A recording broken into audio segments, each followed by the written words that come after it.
আজ খোয়াই পঞ্চায়েত সমিতির কনফারেন্স হলে খোয়াই জেলা ভিত্তিক মুখ্যমন্ত্রী পশুপালক সম্মান নিধি প্রকল্প এর উদ্বোধনী অনুষ্ঠান অনুষ্ঠিত হয়।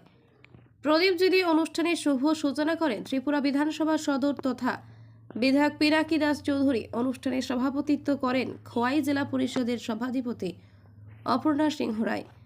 তাছাড়া উপস্থিত ছিলেন বিশিষ্ট সমাজসেবক সুব্রত মজুমদার, খোয়াই পঞ্চায়েত সমিতির chairman Tinku Bhattacharya, vice chairman Uttam Adhikari, Kalyanpur panchayat সমিতির চেয়ারম্যান সোমেন গোপ সহ প্রাণী সম্পদ বিকাশ দপ্তরের বিভিন্ন আধিকারিক বৃন্দ এবং খোয়াই জেলার বিভিন্ন প্রান্ত থেকে আগত সুবিধাভোগী প্রাণী পালকেরা।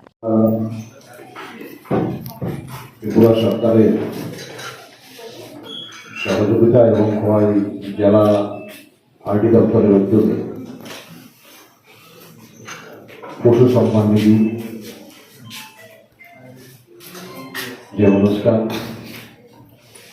এই অনুষ্ঠানের মধ্যে রয়েছে সভাপতি জেলা পরিষদের সভাধিপতি অপর্ণা সিংহ রায়, রয়েছেন খোয়াই আরটি ব্লকের পঞ্চায়েত সমিতির চেয়ারপারসন টিঙ্কু ভট্টাচার্য, কল্যাণপুর আরটি ব্লকের চেয়ারপারসন সোমেন গোপ, আমাদের এই এলাকার বিশিষ্ট ব্যক্তি সুব্রত মজুমদার, খোয়াই ব্লকের ভাইস চেয়ারপারসন উত্তম অধিকারী এবং আমাদের আরটি দপ্তরের যারা আধিকারিকরা এখানে উপস্থিত আছেন এবং জেলার প্রত্যেকটা ব্লক থেকে যারা বেনিফিশিয়ারি, সবাইকে আমি শ্রদ্ধা অভিনন্দন জ্ঞাপন করছি।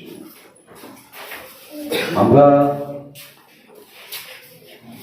কেন আজকে আলোচনার মাধ্যমে বা এই অনুষ্ঠানের মাধ্যমে সেই সম্মান নিধি আপনাদের কাছে পৌঁছে দিতে চাই, কারণ আমরা বারবার বলার চেষ্টা করি সরকার তো 18 সালে আমাদের প্রতিষ্ঠিত হয়েছে, 23 সালে আবার পুনরায়, কিন্তু তার আগেও তো সরকার ছিল।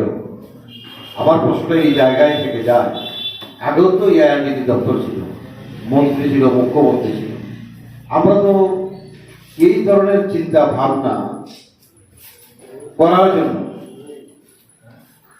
আমার ব্যক্তিগত অভিজ্ঞতা বলছি, আমি দেখি নীতি দপ্তর থেকে কি সুযোগ পাবে, কি সুবিধা পাবে বা জনগণ কি পেয়েছে বিগত সরকারের আমলে আপনারাও বলতে পারবেন অভিজ্ঞতা অনুযায়ী। আমার নজরে আসে আজকে যেভাবে রাজ্যের মুখ্যমন্ত্রী এবং দপ্তরের মন্ত্রী যিনি সুধাংশুবাবু রয়েছেন, যেভাবে দপ্তরকে নিয়ে ভাবনা, চিন্তাধারা এবং মানুষের কাছে পৌঁছানো এবং মানুষকে সহযোগিতা করা এবং স্বয়ংসম্পূর্ণ করা, আত্মনির্ভর করা, এই পরিকল্পনা, সেখানে রাজনীতি দলের ঊর্ধ্বে উঠে সর্বোপরি মানুষের স্বার্থে, দেশের রাজ্যের জনগণের স্বার্থে কাজ করা, সেই ভাবমূর্তি কিন্তু আজকে পরিষ্কার হয়ে গেছে রাজ্যের মানুষের কাছে। বক্তব্যের বিষয় এখানে দপ্তর আধিকারিক যেভাবে বক্তব্য রেখেছে, যে সুযোগগুলা, যে সুবিধাগুলা, আপনারা সেগুলি মাথায় রেখে দপ্তরের সঙ্গে যোগাযোগ করে সেই সুবিধাগুলি নেন। প্রত্যেকটা জায়গায় দপ্তরের সহযোগিতা রয়েছে এবং সেখানটায় অর্থনৈতিকভাবে নিজেকে শক্তিশালী করার ব্যবস্থা রয়েছে। এবং আমি দেখি যে প্ল্যান হয়েছে, প্ল্যানের সময় পর্যন্ত নীতি দপ্তরকে নির্দেশ দেওয়া হয়েছে বাড়ি বাড়ি সার্ভে করে কার গরু, ছাগল, বিভিন্ন পশু, শুকর যারা মৃত হয়েছে সেই পরিবারগুলিকে অর্থনৈতিকভাবে সহযোগিতা। এবং আমি দপ্তরের প্রাণ গোপাল বাবুকে জিজ্ঞাসা করলাম, অলরেডি সার্ভে করে রিপোর্টও পাঠানো হয়েছে। এই যে ভাবনা, কে পুশ করতো আগে, কে জিজ্ঞাসা করতো আগে? আগে তো রাজনীতি ছাড়া আর অন্য কিছু ছিলই না, শুধু মিটিং, মিছিল, চাঁদাবাজি এই ছিল প্রত্যেক দিন। একবার ছাত্রদের দিয়ে, একবার মহিলাদের দিয়ে, একবার যুবকদের দিয়ে, এই ছিল তাদের কাজ। আর আজকে এই মিছিল, মিটিং নয়, আজকে সভা হয় মানুষকে বেনিফিট দেওয়া। সেখানে রাজনৈতিক দলের মিটিং হয় না, সেটা সময়ে সময়ে যখন দরকার সেটা থাকবে রাজনৈতিক দলের, কিন্তু বৃহদংশ মিটিং সভা হয় মানুষের স্বার্থে, মানুষকে বেনিফিট দেওয়ার লক্ষ্যে, সরকারের সুযোগগুলি মানুষের কাছে পৌঁছায়। এবং আজকে যারা এসেছেন বিগত বছরও সেই পশু সম্মান নিধি পেয়েছে এবং সেটাকে আরো বৃদ্ধি করে নতুনভাবে আরো সংখ্যা বাড়িয়ে দেওয়া হয়েছে। আবার নতুনরাও পাবেন, পুরাতনরাও পাবেন, আগামী বছর সেটাকে আরো বৃদ্ধি করার পরিকল্পনা থাকবে।